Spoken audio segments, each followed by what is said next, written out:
বছৰেকৰ মূৰত বিহুটো আহে আৰু সকলোৱে আনন্দ কৰে। এইবাৰ কিন্তু আমাৰ আনন্দটো বাদেই দিয়ক। এতিয়া ৰাতি শুবলৈ আমাৰ ভয় লগা নিচিনা অৱস্থা হৈ গৈছে।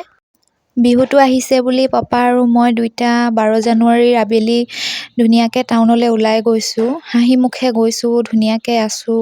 চব বস্তু লৈ আহিছোঁ ঘৰত, যিখিনি বস্তু প্ৰয়োজন। অধিক নহয়, কিন্তু যিখিনি বস্তু বিহুৰ কাৰণে লাগে সকলোখিনি আনিছোঁ। ঠিক সকলোৱে যেনেকৈ আনে আমিও তেনেকৈ আনিছোঁ। ঘৰখনৰ পৰিপাটি কৰি চাফ চিকুণ কৰি সকলো কাম নিয়াৰিকৈ চলি গৈ আছিল। সন্ধিয়া আহি আমি এনেকৈ জুইৰ ওচৰত বহি ইমান ধুনীয়াকৈ কথাখিনি আলোচনা কৰিছোঁ। ভাইটি যিহেতু শিৱসাগৰত সৰু কাম এটাত সোমাইছিল, সিও তালৈ গুচি গ'ল। সিও অহা নহা সেইখিনিকে আমি ফোনত পাতি আছিলোঁ। সিও কৈছিল যে ছুটি নাপাওঁ, নাযাওঁ।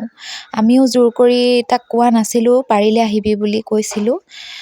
দিনত আমি বজাৰলৈ যাওঁতে, টাউন যাওঁতে বিহু বুলি সৰু সৰু দুটামান বস্তু, বেছি ডাঙৰকৈও লোৱা নাই, বহুত অধিক বস্তু ল'ব পৰা ক্ষমতা নাই বুলি ক'লেও বেয়া নহয়। যি পাৰিছিলোঁ তাকে আনিছিলোঁ বিহু বুলি। সকলোৰে আনন্দ সিমান নাইকিয়া হৈ থাকে বিহুটো বুলি ক'লে।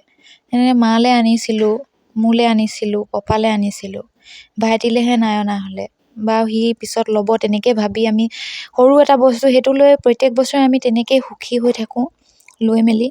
এইবাৰো আমি সেইটোৱে ভাবি আছিলোঁ যে ভালকৈ বিহুটো যাব, ভালকৈ খাম। সেইটোৱে, কাৰো প্ৰতি কোনোদিন একো বেয়া ভাৱ লৈ থকা নাছিলোঁ। এইটো হৈছে 12 জানুৱাৰীৰ দৃশ্য দেই। আৰু এইটো হৈছে 13 তাৰিখৰ, মানে বিহুৰ উৰুকাৰ দিনা। ইমান ধুনীয়াকৈ বিহুৰ আয়োজন, মোৰ মুখতো হাঁহি দেখিছে নাই। সন্ধিয়া ভাত সাঁজ খাম ধুনীয়াকৈ ঘৰতে সেইফালে পাল চাল তৰি পেলাই ভাত খোৱাৰ আমি ব্যৱস্থা কৰিছিলোঁ। সন্ধিয়া ধুনীয়াকৈ বনাইছোঁ, গোটেইখিনিয়ে খাইছোঁ। মানে আমি বহুত সোনকালে সেইদিনা ভাত খাইছিলোঁ, প্ৰায় 8টামান নেবাজোতে খাইছিলোঁ নেকি। গান চান বজাই ফূৰ্তি কৰি এইফালে ভাইটিও আহিলে সেইদিনা, যেনে তেনে সি তাৰ পৰা আহিছিলে বিহুটো বুলি ঘৰলৈ। ঘৰত শাক পাচলি নাই বুলি আমাৰ ভাইটিহঁতে গোটেইখিনি বস্তু এনেকৈ বজাৰ কৰি আনিছিলেগৈ টাউনৰ পৰা। সকলো ৰেডি হৈ গ'ল ধুনীয়াকৈ। মই সকলো ভিডিঅ' কৰি ৰাখিছিলোঁ ইউটিউবত দিম বুলি, বিহুটো কেনেকুৱা কি সকলোৱে যেনেকৈ দিয়ে।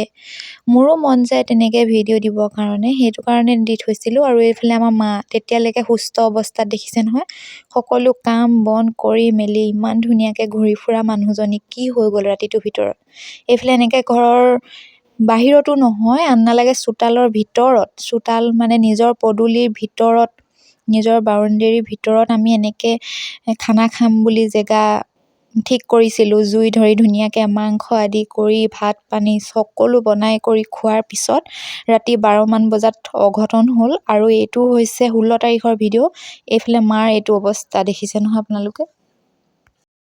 কি হৈছিল আমাৰ লগত 13 জানুৱাৰীৰ দিনা আপোনালোকক আকৌ লগ পালে মই জনাম। আজিলৈ আহিছোঁ, ধন্যবাদ।